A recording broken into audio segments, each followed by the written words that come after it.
Tadi sering mendengar pasangan calon nomor 2 ini mengatakan bahwa kalau terpilih menjadi bupati dan calon wakil bupati akan memberikan umrah bagi imam desa, imam dusun, imam masjid, dan imam kelurahan.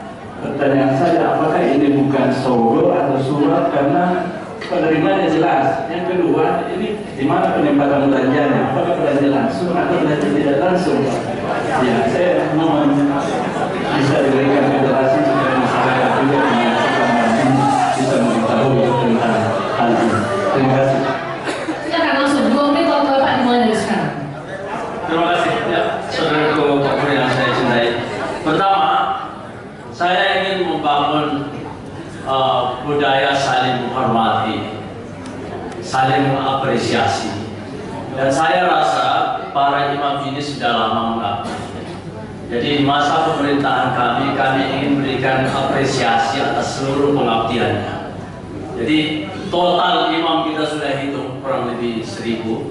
Kalau dengan budget 25 juta maka nilainya 25 miliar. Angka ini menurut saya tidak seberapa dibanding dengan kurang lebih dalam 4 tahun, mohon maaf kalau salah, kita sudah menghabiskan 4 triliun. Jadi kalau saya habiskan 25 miliar untuk memberikan apresiasi kepada para imam, menurut saya tidak seberapa. Yang kedua, kami ingin menerapkan budaya yang saya sebutkan tadi, nilai-nilai filosofi orang Makassar.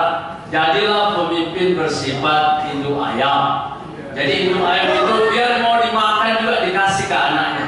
Dan jangan berprinsip seperti pemimpin seperti ikan kanjilo. Kalau ikan kanjilo itu biar anaknya juga dimakan.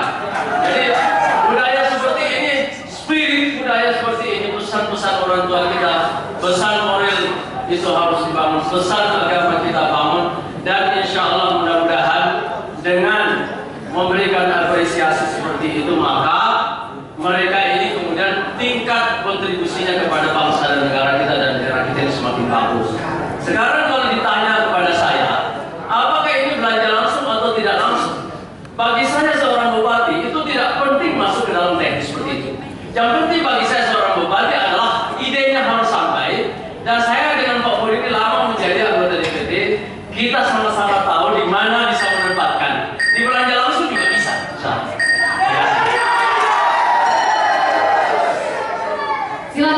Silakan ditanggapi Pak jawaban dari pasangan calon nomor 2. Waktu Bapak 2 menit. Terima kasih.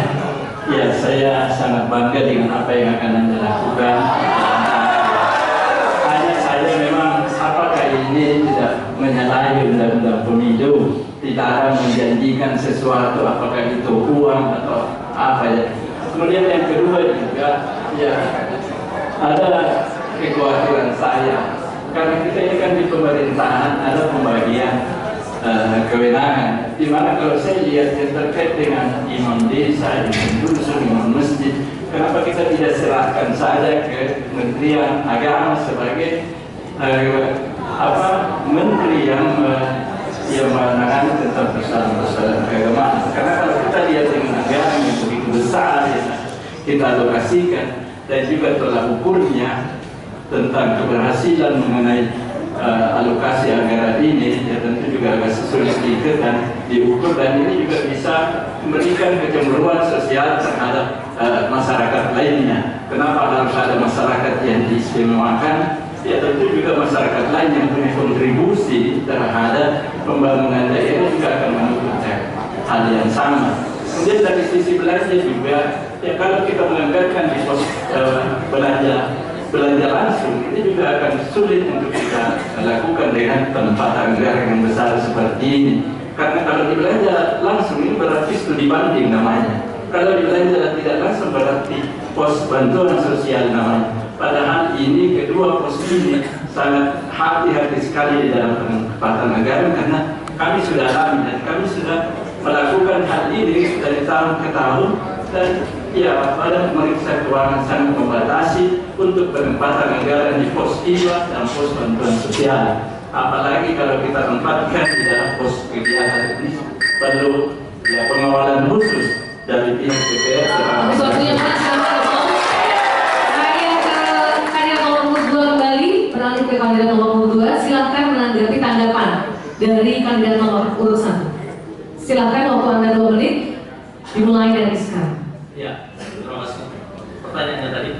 Jadi, kalau kita mengatakan bahwa ini di anak masker, saya kira di program kami yang prioritas 22 itu semua dihargai. ASN dihargai dengan peningkatan kesejahteraan kepada mereka.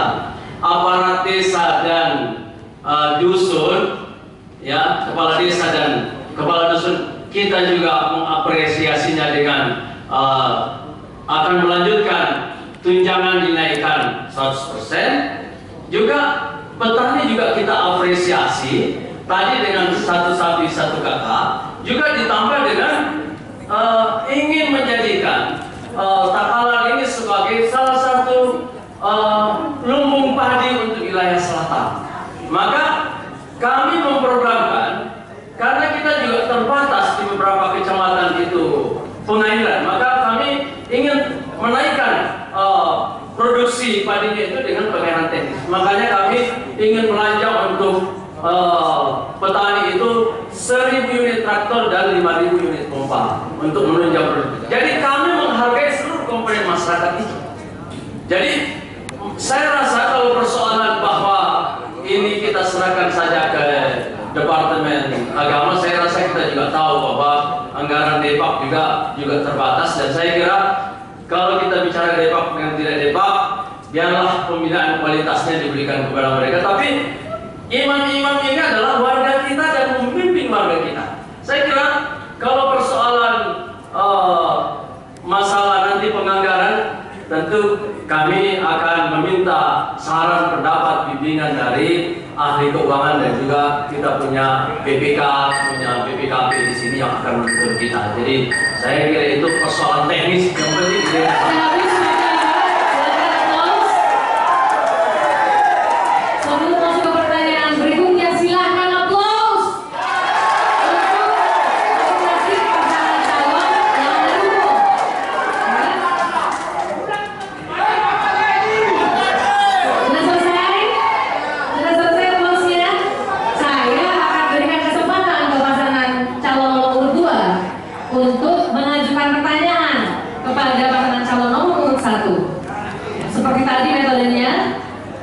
Waktu Bapak untuk bertanya 1 menit dimulai dari sekarang.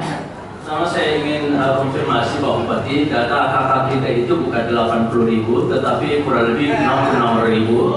Yang kedua yang ingin saya sampaikan, kira-kira apa langkah-langkah yang lebih konkret lagi terhadap upaya kita meningkatkan IPM kita, karena sekarang kita di ranking 22, sementara komponen-komponen IPM itu menurut saya dalam 4 tahun ini tidak menunjukkan peningkatan yang signifikan dalam rangka merubah ranking IPM itu. Saya berikan contoh.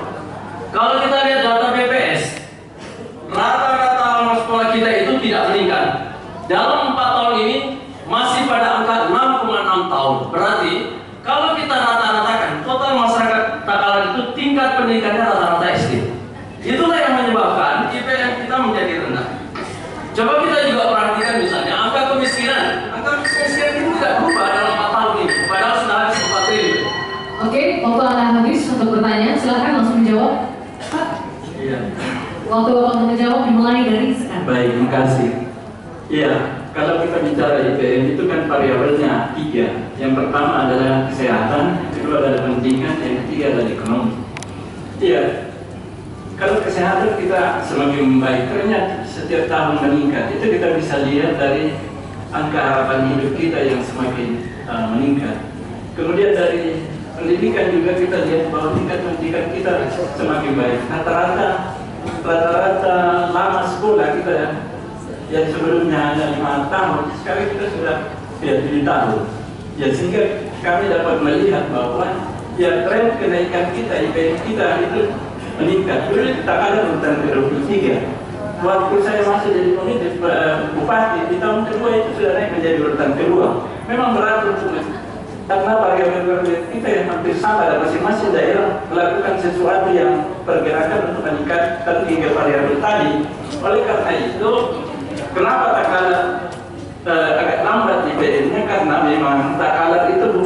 kesehatannya, bukan karena pendidikannya, tapi salah satu hambatannya adalah masalah ekonomi. Kenapa? Karena sebagian besar masyarakat Takalar yang punya penghasilan di Takalar, yang uangnya banyak di Takalar itu dihabiskan belanja di Makassar, sehingga daya ekonomi kita itu pergerakan ekonomi kita itu agak lambat.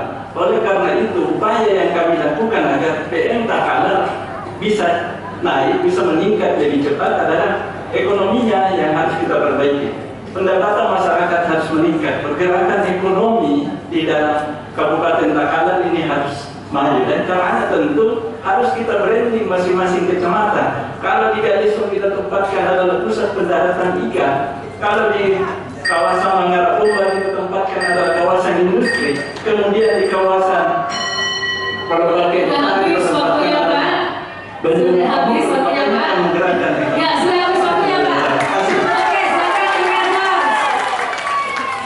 Tadi Pak Sampari sudah mendengarkan jawaban dari Pak Bur. Kemudian sekarang saya berikan kesempatan kepada Bapak untuk menanggapi jawaban dari pasangan calon nomor 1. Silakan, waktu Bapak dulu. Ya, saya kira kalau kita ingin memperbaiki IPM kita ini, kita harus tertib dan by data.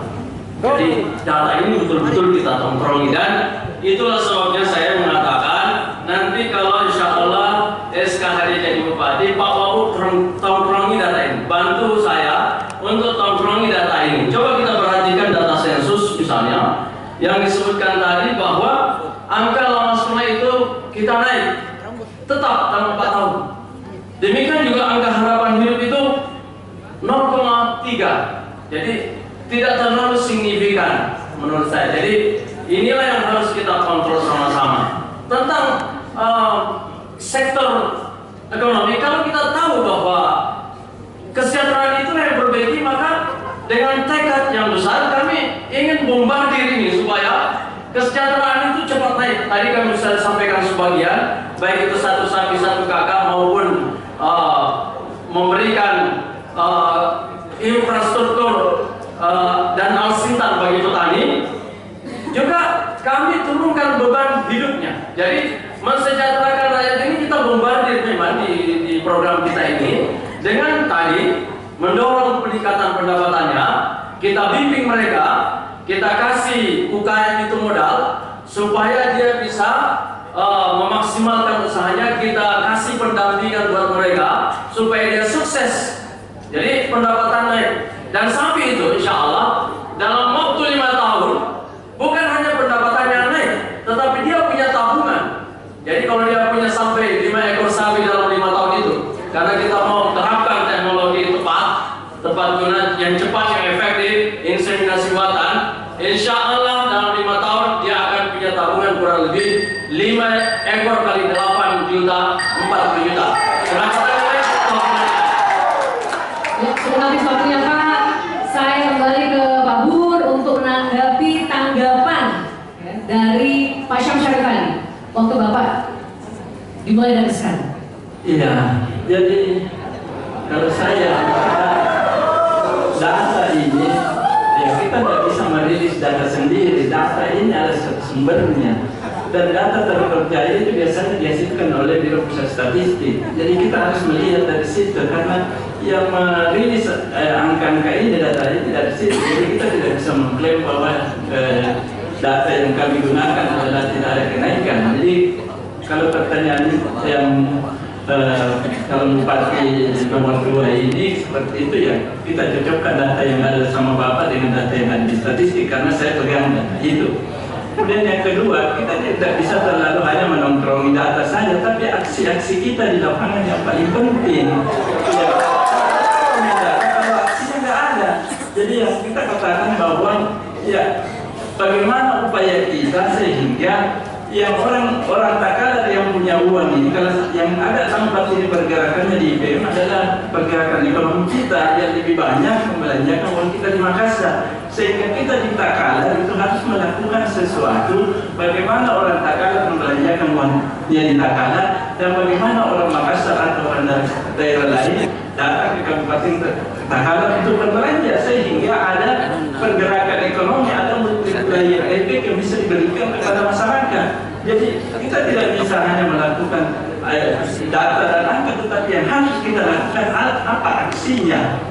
berarti kita membuat sesuatu daya tarik.